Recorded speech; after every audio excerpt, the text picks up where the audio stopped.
Praise the Lord. Good morning. ఈరోజు దేవుని వాగ్దానం యెషయా 58వ అధ్యాయం 11వ వచనం. నీవు నీరు కట్టిన తోటవలెను, ఎప్పుడునూ ఉబుకుచూ నుండు నీటి ఊటవలెను ఉండెదవు. ఆమేన్. ప్రియమైన దేవుని బిడ్డలారా, దేవుని పిల్లలు ప్రార్థించేవారు పచ్చగా ఆశీర్వాదకరంగా ఉండటము దేవుని చిత్తం. తోటలో నీరు లేకుండా ఉన్నట్లయితే ఉపయోగం లేదు. ఆ తోటంతా ఎండిపోయే ప్రమాదం ఉంటుంది. ఈ మాటలు వింటున్న ప్రియమైన దేవుని బిడ్డ, ఒకవేళ నీ జీవితము ఎండిపోయిన స్థితిలో, ఆశీర్వాదం లేకుండా, నిరీక్షణను కోల్పోయి అలసిపోయి ఉన్నట్లయితే ఈ వాగ్దానము నీకోసమే.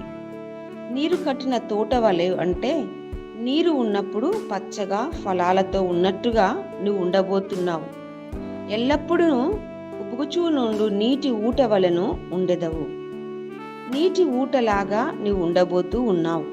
ఇక కరువు నీ ధరికి రానే రాదు.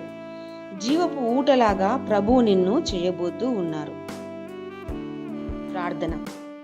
తండ్రి, ఈ మాటలు వింటున్న ప్రతి వారి జీవితంలో ఈ వాగ్దానము నెరవేర్చబడి, వారు వారి కుటుంబాలు దీవించబడి, ఎప్పుడు నీరు కట్టిన తోట వలెను, ఎప్పుడు ఉబుకుచూ నుండు నీటి ఊట వలెను వారు ఉండునుగాక. యేసు నామములో అడుగుతున్నాము తండ్రి. ఆమెన్. ఆమెన్. ఆమెన్.